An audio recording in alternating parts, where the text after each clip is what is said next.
जो बंदा ये कहे ना कि दुआ पता नहीं कबूल होगी या नहीं, उसकी कबूल ही नहीं होनी है, वो ना मांगे। यकीन चाहिए, वो बिलीफ चाहिए, वो यकीन साथ हो तो फिर दुआ अर्श तक जाती है। अल्लाह से दुआ करो तो घबराओ नहीं, अल्लाह से दुआ करो तो यकीन रखो। अगर वाकई दिल से दुआ है तो रब रास्ते बनाएगा, वो गैब से मदद फरमाएगा। मुझे लगता है मेरा मसला बड़ा है। और फिर मैं वही बात करूंगा कि जिसकी मां जिंदा है, खुदा की कसम मां की दुआएं ले लो, पूछो उनसे जिनकी मां चली गई है। आज जिसकी मां नहीं ना, वो किससे दुआएं करवाए, वो किससे इल्तिजाएं करवाए। सफर पे होते थे तो पीछे कोई था जो मुसल्ला बिछाकर दुआ करता था। हर थोड़े दिनों बाद पैगाम आता था, बेटा किधर पहुंचे, बेटा तबीयत कैसी है। अरे मां सोचो तो सही, बेटे का काम था मां से पूछना कि मां तुम्हारी तबीयत कैसी है। मां पूछती है बेटा तुम कैसे हो। हमने रातों को उठकर मां को जगाया, मां पेट में दर्द है। कभी मां ने हमें बताया कि मेरे पेट में दर्द है बेटा। अपनी तकलीफें सहती रही, अपनी तकलीफें सहती रही, मगर हमें राहतें पहुंचाती रही। ले लो दुआएं, ये दुआओं का साहिबान है। ना करो मां को तंग, ना करो उसे परेशान। जितनी भी बड़ी परेशानी में हो ना, मां के कदमों में बैठ जाओ को मां मेरे लिए दुआ कर दे।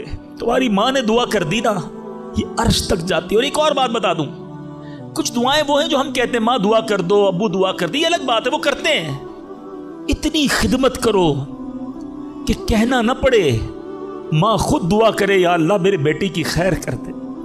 मां वालिद खुद दुआ करे या अल्लाह मेरे बेटे के बिगड़े काम बना दे। फिर देखो क्या होता है तुम्हारे साथ। अल्लाह के हबीब अलैहिस्सलाम फरमाते, जिसका मजमून है, जब कोई फासिक, फाजिर, गुनाहगार शख्स अल्लाह की बारगाह में दुआ करता है, अल्लाह फरिश्तों से फरमाता है इसका काम जल्दी कर दो। क्यों? फरमाता है इसका मांगना पसंद नहीं आ रहा, इसकी आवाज अच्छी नहीं, जल्दी काम कर दो। और फरमाया जब अल्लाह का कोई नेक बंदा, रब का महबूब, जब अल्लाह की बारगाह में दुआ करता है, अल्लाह फरिश्तों से फरमाता है अभी इसको ना देना, अभी इसका काम ना करना, इसको और मांगने दो, मुझे इसका मांगना बड़ा पसंद आ रहा।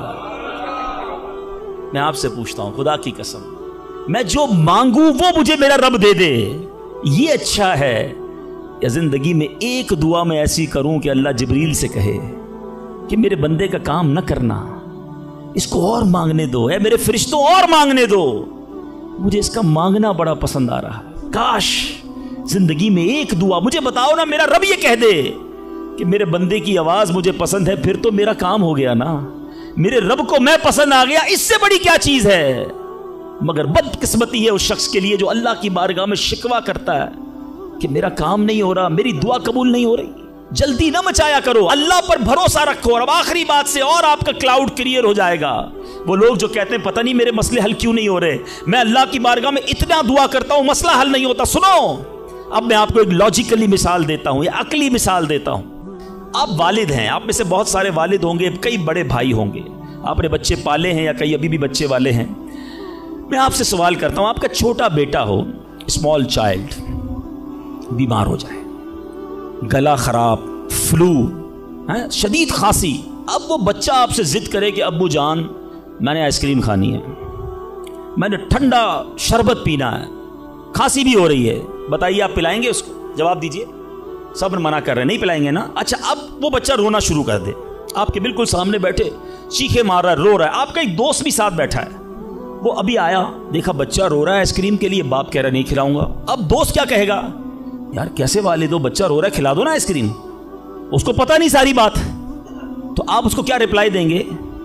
आप कहेंगे मैं वालिद हूं, मुझे पता है बच्चे को कब क्या देना है, अभी आइसक्रीम खिला दूंगा तो गला खराब हो जाएगा, ये और बीमार हो जाएगा, इसको आइसक्रीम देना इससे मोहब्बत नहीं है, दुश्मनी है। ऐसा ही है, जरा बात मेरे साथ रहिएगा।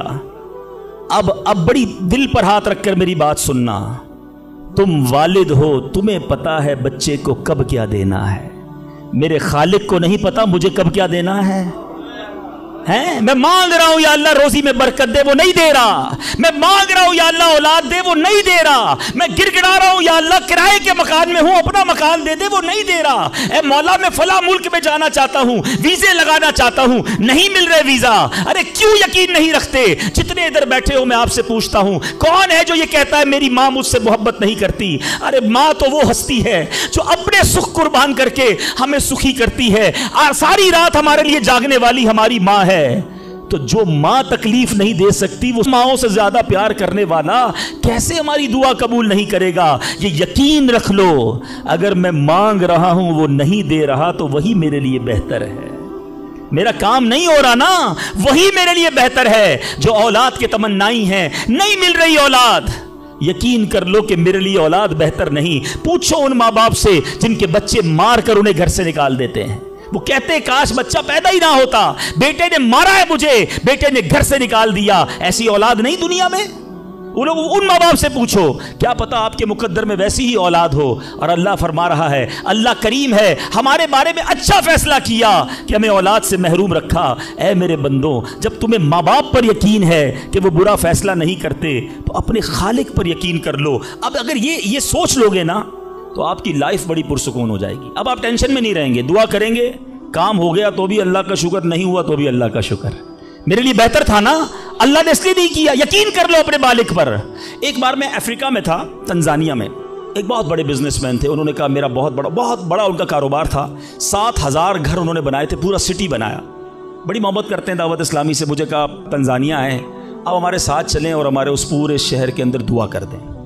मैंने कहा चलें, चलते हैं। मैं उनके साथ बैठ गया उनकी गाड़ी में।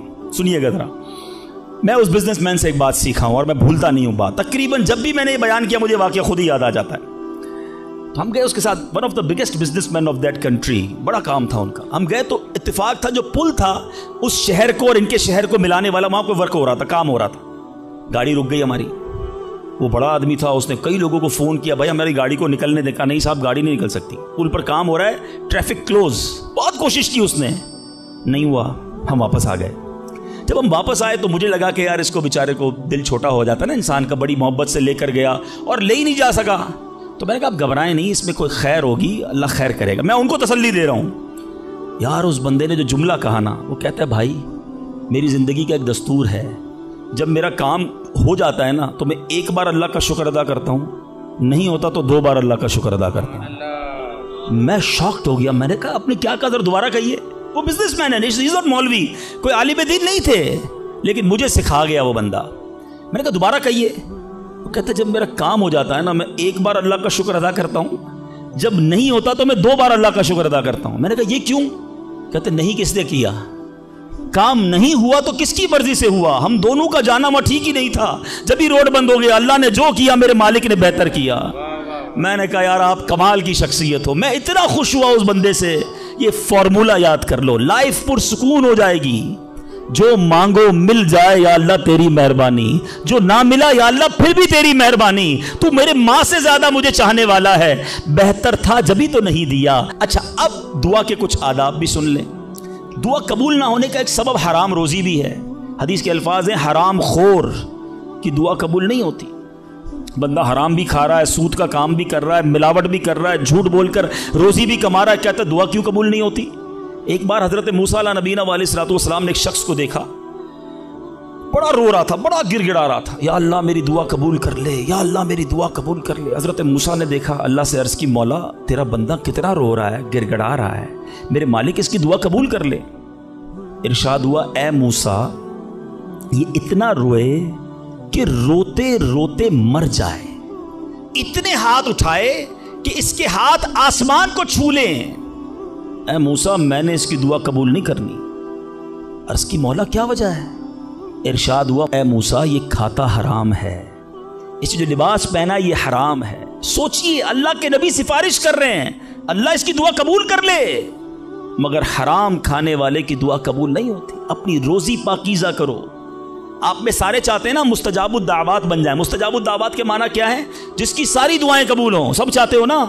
हजरत साद बिन नबी वकास ने प्यारे आका से सवाल किया, क्या ब्यूटीफुल क्वेश्चन कर लिया, हमारे काम सीधा हो गया। आका से अर्ज की या रसूल अल्लाह मैं मुस्तजाबुद दावत बनना चाहता हूँ, I want to be a मुस्तजाबुद दावत। नबी पाक ने कोई लंबा चौड़ा, आपको तो पूरा सिलेबस दिया जाता है ना, पीएचडी करना है तो इतनी किताबें पढ़ो, एमबीबीएस करना है तो इतनी किताबें पढ़ो, लेकिन मुस्तजाबुद दावात तो कमाल हो गया ना, उससे बड़ी डिग्री है कोई? जो दुआ मांगो वो मिल जाए। कोई बड़ा सिलेबस नहीं दिया नबी पाक ने, इतने साल रोजे रखो, इतनी तलावत करो, इतने सजदे करो, इतने तवाफ करो। सुनो, एक लाइन में मेरे आका ने जवाब दे दिया, फरमाया ए साद, अपने लुक्मे पाकीज़ा कर लो तो मुस्तजाबुद दावात हो जाओगे। That's it. ग़िज़ा पाकीज़ा हो, आपकी दुआएं कबूल होना शुरू हो जाएंगी। एक और बड़ी अहम बात जो मिस्टेक कर जाते हैं वो क्या है कि हम दुआ के अंदर फोकस नहीं करते। याद रखें, अल्लाह गाफिल दिल की दुआ नहीं सुनता, याद रखिएगा। मिसाल के तौर पे हम दुआ करते वक्त आमीन, अभी इधर देख रहे हैं, आमीन आमीन आमीन, बात अल्लाह से कर रहे हो और ध्यान कहीं और है। इसको मैं आपकी एग्जाम्पल देता हूं। आप में से कई टीचर्स बैठे होंगे, प्रोफेसर बैठे होंगे, सेठ बैठे होंगे, वालिद बैठे होंगे। आपका स्टूडेंट आपके सामने बैठा है, आपका बेटा आपके सामने बैठा है, आपका मातहत आपके सामने बैठा, आप उसको बड़ा कोई बात समझा रहे हैं, बेटा देखो यूं करना यूं करना है। वो कभी इधर देखे, कभी उधर देखे, कभी मोबाइल निकाल ले, कैसा लगेगा आपको? कमाल है यार, मैं तुमसे बात कर रहा हूं और तुम्हारा ध्यान कहीं और है। तवज्जो से सुनो, आपको बुरा लगता है आपका बच्चा आपकी बात ना सुने। तुम रब की बारगाह में हाथ उठाकर ध्यान कहीं और है, किधर से दुआ कबूल होगी? ये बेअदबी है। बारगाह इलाही में हाजिर हैं तो बस फोकस, पता चले मैं किसके दरबार में हूं, आंखें झुकी हों, अदब से बंदा बैठे वुजू करके, हैं उसका ख्याल मालिक के दरबार की तरफ हो कि गुलाम एक मुजरिम बादशाह के दरबार में हाथ उठाए भिखारी बनकर हाजिर हुआ है। फिर देखे कैसे अता मिलती है। एक और मिस्टेक, दुआ कबूल ना होने का एक सबब, और वो है यकीन। एक बड़ा प्रॉब्लम यह है, बंदा कहता है यार चलो मांग लेते हैं, बाकी होती नहीं अपनी दुआ कबूल। एक वाकया मुझे याद आया, एक बार एक गांव में बारिश नहीं हो रही थी, बड़ा ज़बरदस्त कहत। गांव वालों ने तय किया चलो मिलकर ज़रा दुआ करते हैं, नमाज इस्तिस्का वगैरह पढ़ते हैं। गांव के सारे लोग जमा हुए, हज़ारों का मजमा। कई सालों से उस गांव में बारिश ही नहीं हुई, पत्ते पत्ते को, बूंद बूंद को लोग तरस रहे। कहत, एक नौजवान, एक यंगस्टर आया, हाथ में उसकी छतरी है। सारे गांव वाले हंसने लगे कि अल्लाह के बंदे, कई सालों से एक कतरा पानी का नहीं गिरा, तुम छतरी लेकर आए हो। उस नौजवान ने कमाल का जवाब दिया कि जिससे मांगने आए हैं वही तो बरसाने वाला है। हैं, अब अगर उसने बरसा दी तो क्या भीगते हुए जाऊंगा? अब हुआ यही, किताब में लिखा, सबने दुआ मांगी, नौजवान के यकीन की बरकत से दुआ के दौरान मूसलाधार बारिश शुरू हो गई। सारा गांव भीगते हुए गया, नौजवान छतरी के नीचे चलता हुआ जा रहा है। यकीन होगा तो काम होगा, दुआ पर यकीन नहीं, तो अल्लाह पर ही यकीन नहीं है तो काम कैसे होगा? ये तो चंद मैंने आदाब बयान कर दिए। अब मैं दो बड़ी अहम बातें करना चाहता हूं कि दुआ जो है ना माँ बाप की, वो बड़ी इंपॉर्टेंट है। बाज़ औक़ात हम समझते हैं कि यार काम नहीं हो सकता मेरा, बड़ा टिपिकल है, मैं बड़ी मुश्किल में फंस गया हूँ, मेरे मसाइल बहुत हैं, ये मसला हल हो ही नहीं सकता, मैं इतने बड़े कर्जे में आ गया हूँ कि वो कर्जा कैसे उतरेगा? मैं सारी जिंदगी नौकरी करता रहूँ, कर्जा तो नहीं उतरना, मेरी ये बीमारी डॉक्टर कहते ठीक ही नहीं होगी। यहाँ आकर हमारा कॉन्फिडेंस शेक हो जाता है, हम अल्लाह से भरोसा उठा लेते हैं, हमें लगता है नहीं यार ये प्रॉब्लम सॉल्व नहीं हो सकता।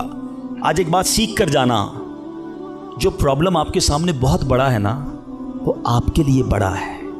इन्नल्लाह अला कुल्ली शैइन कदीर, मेरा मालिक जब चाहे जैसे चाहे हुक्म फरमाए और मसला हल हो सकता है। अब मैं आपको इसको लॉजिकली समझाता हूं। एक आपने देखा होगा आपके घर में चूंटियां चलती हैं, बाजू का चूंटियां होती है ना, है? अब चूंटी जा रही है, आप उसके सामने सेब रख दें। अब चूंटी की तरफ रहकर सोचें, चूंटी देखेगी इतनी बड़ी चीज सेब, चूंटी के लिए वो सेब पहाड़ है, चूंटी हटा सकती है उसको?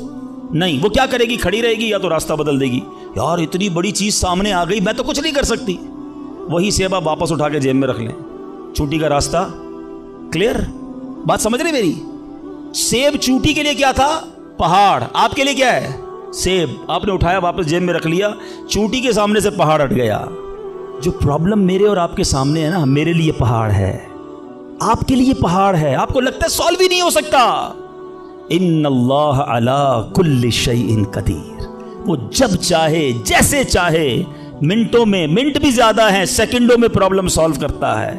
दिल से दुआ मांगो। अब मैं आपको एक वाकया सुना, एक डॉक्टर का बड़ा ही जबरदस्त वाकया मैंने किताब में पढ़ा। डॉक्टर अहमद उस शख्स का नाम था। एक कंट्री में वो बड़ा जबरदस्त डॉक्टर था और one of the biggest doctor of that country. हुकूमत ने प्लान किया कि उस डॉक्टर को कंट्री का सबसे बड़ा अवार्ड देना है, सबसे बड़ा इनाम।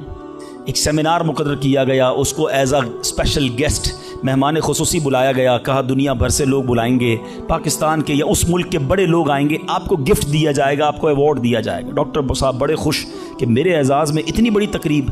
मिसाल देता हूँ, उनकी मंडे को तकरीब थी, संडे को उन्होंने फ़्लाइट बुक कर ली कैपिटल जाने के लिए, दारुल हुकूमत में जाने के लिए। संडे को जब फ़्लाइट टेक ऑफ होती है, बड़े खुश हैं डॉक्टर साहब के लाइफ टाइम एक ऐसा अवार्ड मुझे मिलने वाला है जो पूरी ज़िंदगी में नहीं मिला मुझे। फ़्लाइट टेक ऑफ हुई और जहाज़ जो है वो जैसे ही टेक ऑफ हुआ थोड़ी देर बाद मौसम ख़राब हो गया। जहाज़ में बड़े हिचकोले आने लगे, बड़ी घबराहट इनको हो गई। ऐसा लगा कि जहाज़ कहीं हादसे का शिकार ना हो जाए। कैप्टन ने ऐलान किया कि जहाज़ में कोई फ़नी ख़राबी है, मौसम भी बड़ा ख़राब है, हमें किसी छोटे से एयरपोर्ट पर जहाज़ उतारना पड़ेगा। उस जहाज़ को एक छोटे एयरपोर्ट पर खैरियत से लैंड करवाया गया। सब लोगों ने सुकून का सांस लिया। डॉक्टर साहब परेशान थे कि मुझे आज किसी सूरत भी कैपिटल दारुल हुकूमत पहुंचना है, कल अवार्ड मेरे लिए है, सारी दुनिया आनी है और मैं नहीं पहुंच सका। डॉक्टर साहब वेट करते रहे कि अब कब उड़ेगा। एयरपोर्ट के अमले ने कहा कि हुजूर आज जहाज़ नहीं उड़ सकता, ये जहाज़ में ऐसी ख़राबी है, हमारा एयरपोर्ट भी बहुत छोटा है, हमारे यहाँ कोई टेक्निकल स्टाफ नहीं है, ये कल हो सकेगा। डॉक्टर साहब कहे मैं मर जाऊँगा, बहुत बड़ा प्रॉब्लम हो जाएगा, मुझे कल बहुत बड़ा अवार्ड मिलना है, मुझे कैपिटल पहुँचना ज़रूरी है। देखें, अगर आपने वाकई वहाँ पहुँचना है ना तो इसका आसान हल ये, आप गाड़ी किराए पे लें। जहाँ जाना है वो 6-7 घंटे की ड्राइव है, आप रात तक पहुँच जाएंगे, आप जहाज़ का इंतज़ार ना करें। डॉक्टर साहब को मशवरा समझ आया, रेंट अ कार ली, गाड़ी ड्राइव करना शुरू की। सारे रास्ते में बारिश, बिजली चमक रही है, अकेला ड्राइवर गाड़ी चला रहा है डॉक्टर साहब। अचानक उसको समझ ही नहीं आई, रास्ता पहली बार था, वो किसी अननोन रास्ते पर चढ़ गया, मोटरवे से उतरकर किसी छोटे रास्ते पर चला गया। चलते चलते चलते बारिश ज़बरदस्त, भूख ज़्यादा लगी। डॉक्टर को एहसास हो गया कि मैं गलत रास्ते पर आ गया। अब बारिश भी इतनी, भूख से बुरा हाल। देखा एक छोटा सा घर, उसमें बल्ब जल रहा था। उस डॉक्टर ने गाड़ी वहाँ पार्क की, दरवाज़ा नॉक किया। एक बूढ़ी खातून बाहर निकली। कहा बेटा कौन हो? कहा माँ जी रास्ता भूल गया हूँ, बारिश बहुत है। कहा बेटा अंदर आ जाओ। उस खातून ने जो घर में खाना बना था डॉक्टर को पेश किया। डॉक्टर अहमद को भूख बड़ी लगी थी, खाना खा लिया। अब उस बूढ़ी माँ के पीछे डॉक्टर ने देखा एक जवान बेटा बिस्तर पर लेटा है। कहा माँ जी ये कौन है? कहा बेटा मेरा पोता है, शदीद बीमार है, मैं गरीब औरत हूँ, मगर मेरे पोते को जो मेरी ज़िंदगी का सहारा, एक ऐसी बीमारी हो गई है, हमारे गांव में मैंने कई डॉक्टरों को दिखाया है, डॉक्टर कहते हैं कि इसका इलाज पाकिस्तान में एक ही डॉक्टर है जिसका नाम डॉक्टर अहमद है, वही कर सकता है। बेटा हर नमाज के बाद दुआ करती हूँ कि इतने पैसे जमा हो जाएं कि मैं अपने इस माजूर बेटे को डॉक्टर अहमद के पास ले जाऊँ। तुम मुझे मुसाफिर लगते हो, ज़रा तुम भी दुआ कर दो मेरे बेटे का इलाज हो जाए। डॉक्टर अहमद दस्तरखान पर बैठकर रोने लगा। कहता है माँ जी मेरे जहाज़ का ख़राब होना, छोटे एयरपोर्ट पर उतरना, मेरी गाड़ी का रास्ता भूलना और आप ही के दरवाजे पर आकर खड़े होना, ये फ़कत आपकी दुआओं का समरा है। मैं ही डॉक्टर अहमद हूँ, आज आपके घर में आ गया हूँ, मैं आपके बेटे का इलाज करूँगा। ये है दुआ। और आखिरी बात आज के बयान की कि कभी किसी की बद्दुआ ना लेना। दुआ असर रखती है ना तो बद्दुआ भी असर रखती है। हाय जो होती है ना दिल से निकलती है, वो बर्बाद कर देती है इंसान को। अगर आपको लगता है ना कि यार मेरा चलता कारोबार खराब हो रहा है, मेरी जिंदगी में प्रॉब्लम शुरू हो गई है, मेरे घर में बड़ी खुशियां थी, आहिस्ता आहिस्ता चीजें खराब हो रही हैं, फौरन चेक करो किसी पर जुल्म तो नहीं किया, किसी की हाय तो नहीं ली। एक बार मैंने एक वाकया, इसी किताब में ये वाकया भी पढ़ा कि एक मछेरा था और एक पुलिस वाला कोतवाल उस मछली बाजार में गया और उसने देखा बड़ी ताज़ा मछली मछेरा बेच रहा है। कहा कितने की है, दिखाओ ज़रा। उसने कहा साहब इतने 100 रुपए की है। कहा कभी हमने किसी को पैसे दिए? मछली छीनी और चला गया। वो गरीब मछेरा बड़ी चीखें मारी कि भाई मेरी रोज़ी है, मैंने आज बच्चों के लिए खाना लेकर जाना है, मगर उस पुलिस वाले ने नहीं सुनना था। वो उस मछली को लेकर चला गया। मछली इतनी फ्रेश थी कि वो फड़क रही थी। उसी फड़कने के दौरान उस मछली ने उस पुलिस वाले के अंगूठे पे काट लिया। नॉर्मल सा था मामला था। घर आ गया, घर आया, बीवी को कहा मछली पकाओ, फ्रेश फिश लाया हूं। मगर थोड़ी देर बाद अंगूठे में दर्द शुरू हो गया। और आप जानते हैं इन्फेक्शन किसको कहते हैं, चीजों का खराब होना किसको कहते हैं। उसके अंगूठे में शदीद पेन शुरू हो गया, बहुत दर्द। खाना बाद में खाऊंगा, पहले दोस्त डॉक्टर है उसके पास जाता हूं। उसके पास गया, कहा डॉक्टर साहब देखें ये अंगूठे में क्या हो गया है, बहुत लाल हो गया, बहुत दर्द हो रहा है। कहा इसमें जहर फैल गया है, अभी अभी डिसाइड करो वरना ये अंगूठा नहीं काटोगे तो हाथ काटना पड़ेगा। कहा अच्छा। हाँ, अंगूठा कटवाया, घर आया, बड़ा अफसुर्दा कि अंगूठा ही कट गया। अभी दस्तरखान पर बैठा तो हथेली में दर्द शुरू हो गया, हथेली लाल होना शुरू हो गई, बड़ी बड़ी तकलीफ। फिर गया डॉक्टर के पास कि डॉक्टर साहब आपने कहा था अंगूठा कटवा दो, हथेली बच जाएगी, हथेली भी लाल हो गई। कि बेटा इसमें भी इंफेक्शन हो गया है, फौरी फैसला करो, मेरी अकल काम नहीं कर रही, वरना ऐसा ना हो तुम्हारा पूरा बाजू काटना पड़े। मरता क्या ना करता, हथेली कटवाई। फिर घर आया, पट्टी बंदी हुई हाथ पे, आंखों में आंसू हैं, तड़प के लेटा, लेकिन रात चैन से नींद ना आई। हाथ में दर्द होना शुरू हो गया, पूरा हाथ लाल हो गया, परेशान। डॉक्टर के पास जाने वाला था, उसका एक दोस्त बड़ा समझदार था, वो देख रहा था कि शाम अंगूठा कटवाया, फिर हथेली कटवाई, अब हाथ के लिए तड़प रहा है। कह रहे एक बात बताओ, आज तुम्हारे साथ कोई वाकया हुआ है क्या, तुमने कोई काम किया है? कहता हाँ, मैं एक गरीब मछेरे से मछली छीन कर आया हूं। वो रोता रहा, मैं उसका जवाब मैंने नहीं दिया। वो दोस्त बड़ा समझदार था, का जल्दी करो, उस मछेरे से माफी मांगो वरना एक एक करके पूरा जिस्म कट जाएगा। रातों रात दोनों दोस्त भागे, उस मछेरे का घर ढूंढा, आधी रात को उसके घर पहुंचे और उस पुलिस वाले ने हाथ जोड़कर कहा कि देखो मेरा हाथ कट गया है, मुझे अल्लाह के वास्ते माफ कर दो। और मजे की बात यह है, गरीब का दिल बहुत बड़ा होता है, जुल्म भी हुआ था फिर भी उसने कहा जा मैंने तुझे माफ किया। उस दोस्त बड़ा समझदार था, उसने मछेरे को पकड़ लिया। कहा एक बात तो बताओ, जब ये तुमसे मछली छीन कर गया तुमने कुछ कहा था क्या? कहते हाँ, मैंने अल्लाह की बारगाह में दुआ की थी। कहा या अल्लाह मैं कमजोर हूं, ये बंदा मुझ पर जुल्म करके मेरे बच्चों की रोजी ले गया है, मैं इसका कुछ नहीं बिगाड़ सका। ए अल्लाह मेरा बदला तूने लेना है, ए अल्लाह मेरा बदला तेरे जिम्मे है, अब तू अपनी कुदरत से मेरा बदला लीजियो। ऐ मेरे मीठे इस्लामी भाइयों, याद रखना, हाय ना लेना किसी की, तकब्बुर न करना कि मैं बड़ा कर्रो फर वाला हूं, मैं इंजीनियर, मैं डॉक्टर, मैं प्रोफेसर, मैं सेठ। आज आप कुछ भी हैं, ये अल्लाह ने आपको दिया है। एक हाय लग गई ना, अल्लाह के किसी बंदे को तकलीफ पहुंचा दी और उसने हाथ उठा दिए। ये दुआ बड़ी कमाल की चीज है, तूफान टाल भी देती है और बर्बाद भी कर देती है। बर्बादी से बचना है, लोगों की दुआएं लीजिए। जिंदगी में ऐसे काम करना मीठे इस्लामी भाइयों कि मेरी गैर मौजूदगी में भी लोग दुआ दे कि क्या बंदा है, क्या मिलता है, क्या अखलाक है। ऐसा ना करना कि किसी से मिलकर जाओ तो जाने के बाद लोग कहे इतना गुरूर, इतना तकब्बुर, मुझे जलील करके गया। आज मुलाजिम को हम जलील कर देते हैं, आज बीवी बच्चों के सामने गालियां निकालते हैं, आज लोग हमसे डरते हैं। याद रखो ये इज्जत नहीं है।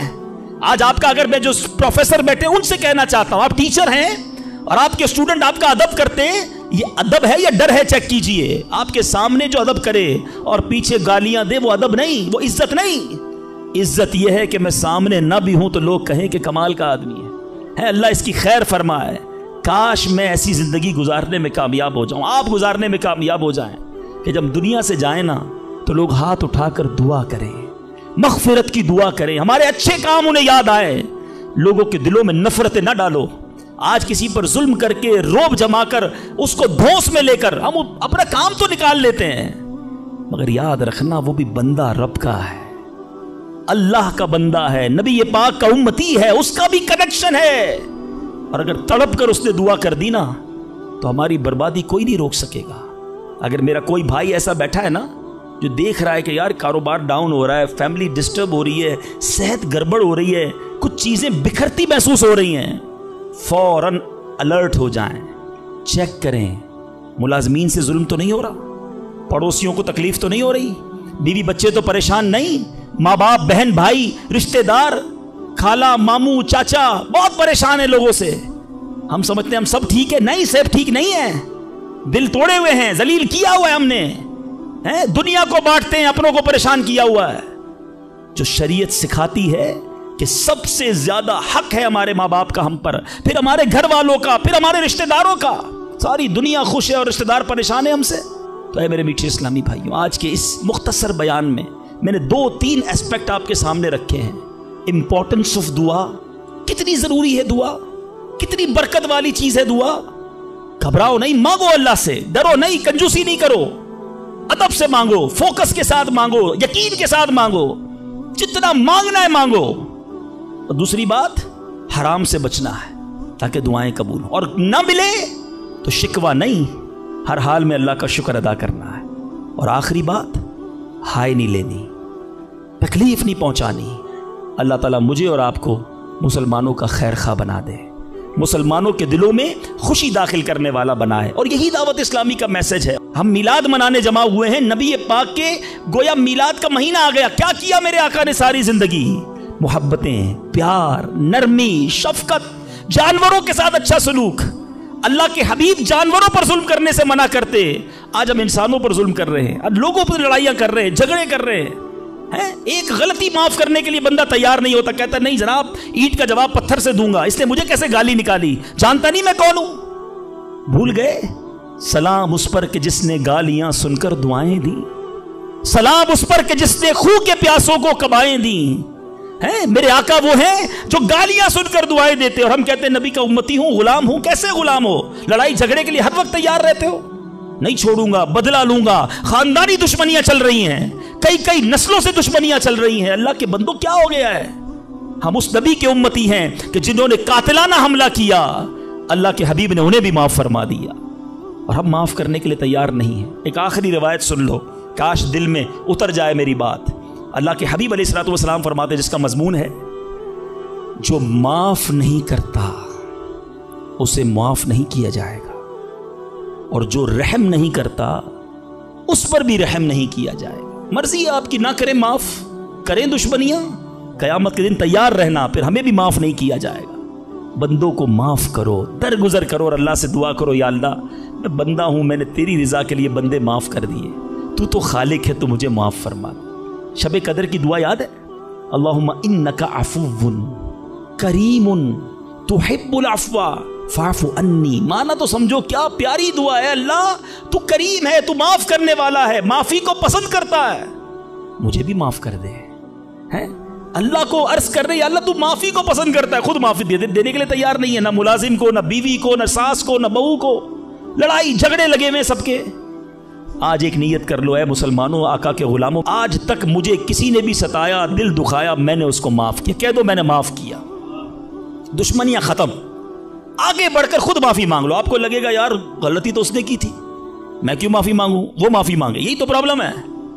2 दोस्त, 2 रिश्तेदार, 2 भाई 5-5, 10-10 साल से एक दूसरे से बात नहीं कर रहे, किस वजह से? वो माफी मांगे। एक सॉरी ने 2 दोस्तों को गल पे बिठाया हुआ है, मियाँ बीवी अलग बैठे हुए, रिश्तेदार दूर है, क्यों? वो पहले माफी मांग ले, बस मैं माफी मांग लूंगा, मैं माफ कर दूंगा। अरे आप आगे बढ़ के माफी मांग लो ना। हमारी मेमनी में एक जुमला कहा जाता है, जो नमियों वो अल्लाह के गमियों, जो झुक जाता है वो अल्लाह को पसंद आ जाता है। आप आगे बढ़ जाओ, आप फोन कर दो आज, ए मेरे भाई कई साल हो गए आप नाराज हैं, जो भी मुझसे गलती हुई अल्लाह की रजा के लिए माफ कर दो, मैं आपके घर मिठाई का डब्बा लेकर आना चाहता हूं। अरे जाओ यार, दोस्ती कर लो। ये रिश्तेदार, ये प्यार करने वाले दुनिया में वैसे ही थोड़े होते हैं, इन थोड़ों से ही हमने दुश्मनियां लगाई हुई हैं। थोड़ी लाइफ है, प्यार से गुजारो, मोहब्बत से गुजारो, खत्म कर दो दुश्मनियां, फिर देखो इंशाअल्लाह कैसे मोहब्बतें बढ़ती हैं।